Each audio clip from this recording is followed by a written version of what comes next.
Bonjour, c'est Anne-Valérie, toujours sur le chemin de Compostelle. Je suis arrêtée à Lectoure, capitale du melon, paraît-il. Donc je vais m'acheter un melon pour mon déjeuner. Et j'ai intitulé cette vidéo « Douche, ampoule et tristesse ». Alors c'est pas que la chaleur m'a tapé sur la tête, quoique peut-être. Je vais vous expliquer le lien que je fais entre ces trois choses d'apparence si différentes. Il fait très très très chaud. Chaque jour je marche sous une chaleur vraiment torride. À partir de 11h midi, la température dépasse en général les 35 degrés et je me mets à rêver à ma douche. Ma douche fraîche, ma douche froide. De ce moment où j'arrive dans mon hébergement dans l'après-midi. Et j'en rêve de cette douche froide. Je la ressens par anticipation. Et quand j'arrive à l'hébergement, que je pose mon sac, que je me rue dans la douche, c'est étonnant comme l'expérience est différente en fait. J'ai eu tellement chaud que cette douche glacée dont j'ai rêvé, elle est finalement pas si extatique que ça. Mon corps, quand il sent l'eau glacée au début, c'est jouissif. Et puis très vite, il y a ces sensations de muscles qui se rétractent, de cœur qui se met à battre plus vite.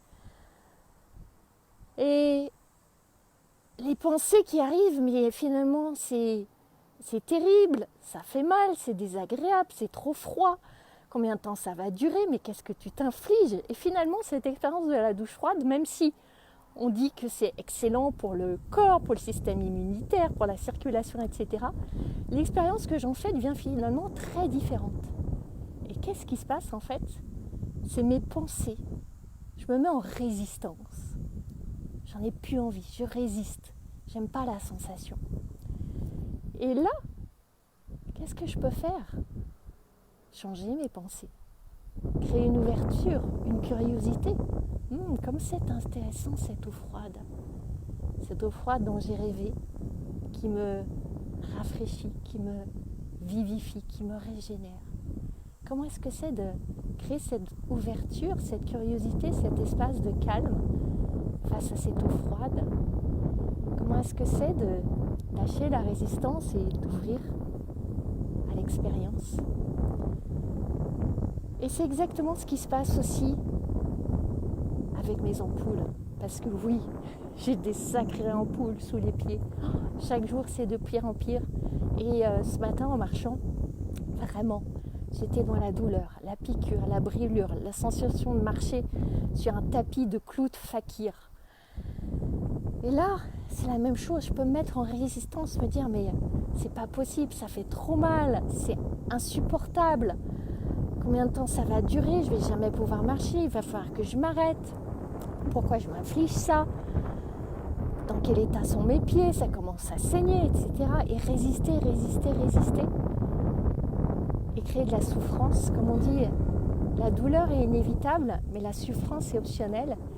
Et la souffrance, elle vient de ses pensées, en fait. Et une fois encore, je peux choisir mes pensées. Et voir la douleur comme elle est juste une sensation dans le corps. Comme le froid de la douche, une sensation dans le corps.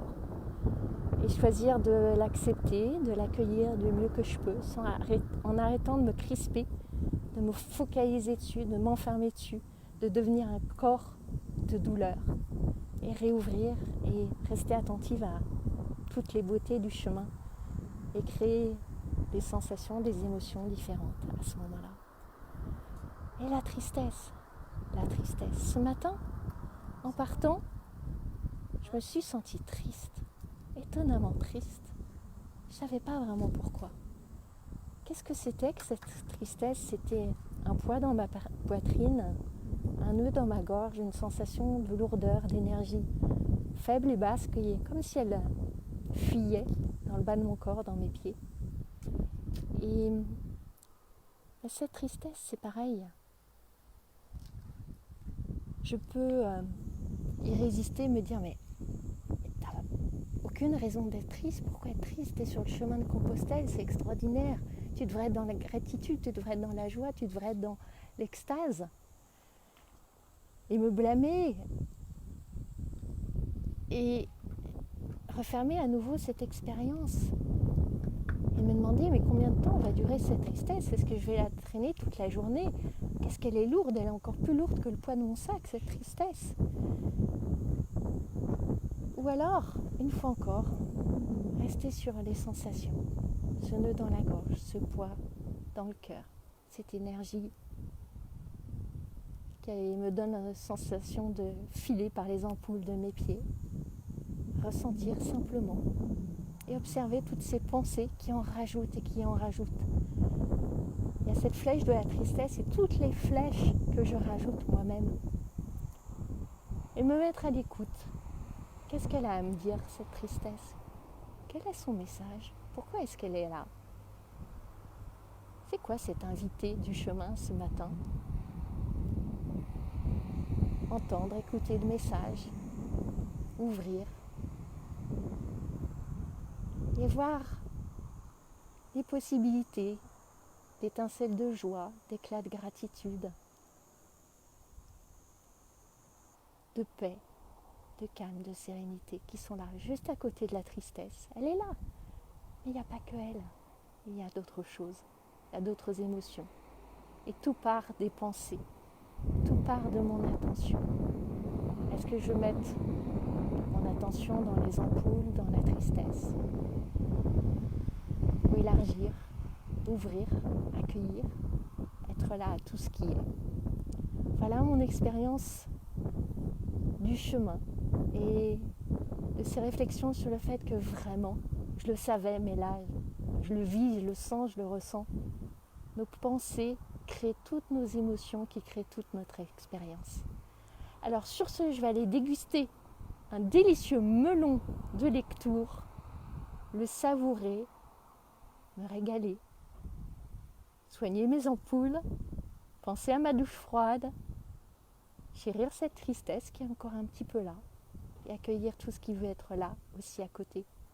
Je vous retrouve bientôt sur le chemin.